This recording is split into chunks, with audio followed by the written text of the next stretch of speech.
بسم اللہ الرحمن الرحیم۔ السلام علیکم ورحمۃ اللہ وبرکاتہ۔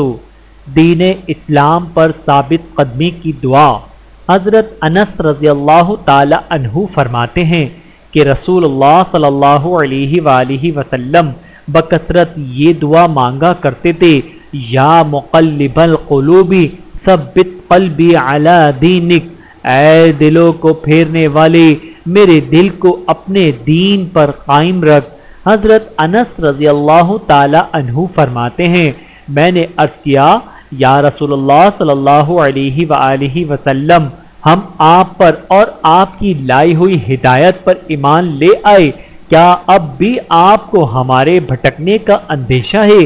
آپ صلی اللہ علیہ وآلہ وسلم نے ارشاد فرمایا، دل رحمان کی دو انگلیوں کے درمیان ہے، وہ جیسے چاہتا ہے اسے پھیرتا رہتا ہے۔ بحوالہ سنن ترمذی، حدیث نمبر 2140۔ اللہ تعالی ہم سب کو احادیث مبارکہ پہ عمل کرنے کی توفیق عطا فرمائے، آمین ثم آمین۔